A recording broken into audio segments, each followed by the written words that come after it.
अस्सलाम वालेकुम दोस्तों, मैं हाँ शौकत इकबाल साजिद ते तुस मेरा चैनल वेख रहे हो रेवन्यू लाज विद शौकत इकबाल साजिद।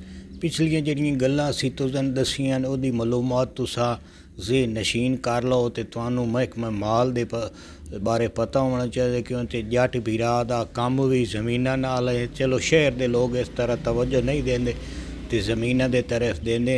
ते अज अस पटवारी दा तुहानू रिकॉर्ड दसन लगे कित्थों इब्तदा शुरू हुई ते किवें एक पटवारी दे बस्ते कोल 17 चीज़ां 16 चीज़ां होंदियां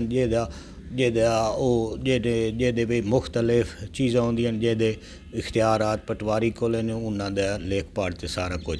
ते सब तो पहले अस दसन लगे भाई जदा पाकिस्तान बनया उस वेले फील्ड बुक बनाई गई आई। फील्ड बुक किश है ਇਹਦੇ ਵਿੱਚ ਜਿਹੜਾ ਹੈ ਨਾ ਰਕਬੇ ਦਾ ਇਸਤੇਮਾਲ ਕੀਤਾ ਗਿਆ ਤੇ ਕਿੱਲਾ ਬੰਦਿਆਂ ਚ ਲਾਇਆ ਗਿਆ ਤੇ ਕੁਝ ਜਿਹੜਾ ਹੈ ਨਾ ਇਲਾਕਿਆਂ ਦੇ ਕਿੱਲੇ ਜਿਹੜੇ ਨੇ 18 ਦੇ ਨੇ, ਯਾਨੀ ਕਿ ਉਹਦਾ ਸ਼ਰਕ 40 ਤੇ ਜਨੂਬ 40 ਤੇ ਗਰਬੀ ਵੀ 40 ਤੇ ਸ਼ੁਮਾਲ ਵੀ 40 ਦਾ ਕਿੱਲਾ। ਤੇ ਦੂਆ ਜਿਹੜਾ ਹੈ ਉਸ ਤੋਂ ਬਾਅਦ ਇੱਕ ਜਿਹੜੇ ਬਣਾਏ ਗਏ ਹਨ ਕਿੱਲੇ ਉਹ ਹਨ 8 ਕਨਾਲ ਦੇ ਕਿੱਲਾ ਜਿਹਨੂੰ 36 ਆਖਦੇ ਨੇ, ਯਾਨੀ ਕਿ 36 ਲੰਬਾਈ 36 ਚੌੜਾਈ ਤੇ 36 ਜਿਹੜਾ ਨਾ ਚਾਰੋਂ ਪਾਸੇ ਉਹਨੂੰ ਕਰਕੇ ਉਹ ਬਣਦਾ ਹੈ ਕਿੱਲਾ ਜਿਹੜਾ ਇਹ ਕੱਚ ਟੇਪ ਹੀ ਲਾਇਆ ਜਾਂਦਾ ਹੈ।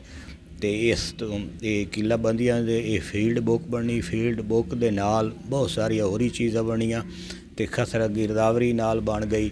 ਜਦੋਂ ਰਕਬੇ ਦੀ ਕੱਚ ਟੇਪ ਮੁਕੰਮਲ ਹੋਈ ਤੇ ਉਹ ਜੱਟ ਦੇ ਕਾਸ਼ ਵਾਸਤੇ ਜਿਨ੍ਹਾਂ ਲੋਕਾਂ ਨੂੰ ਹਨ ਮੈਂ ਕਾਸ਼ਤ ਦਿੱਤੇ ਫਲਾਣਾ ਦਾ ਕਿੱਲਾ ਹੈ, ਫਲਾਣੇ ਦੇ ਕਿੱਲਾ ਹੈ, ਫਲਾਣੇ ਦੇ ਕਿੱਲਾ ਹੈ, ਤੇ ਉਹਦੀ ਸਾਰੀ ਚਾਹ ਫੇਰ ਕੱਸ ਕੇ ਦੇ ਕੇ ਤੇ ਉਹਨਾਂ ਨੂੰ ਦਿੱਤਾ ਤੇ ਨਾਲ ਉਹਨਾਂ ਜੇ ਕਾਸ਼ ਸ਼ੁਰੂ ਕੀਤੀ ਤੇ ਉਹ ਗਿਰਦਾਵਰੀ ਦਾ ਕੰਮ ਸ਼ੁਰੂ ਹੋ ਗਿਆ।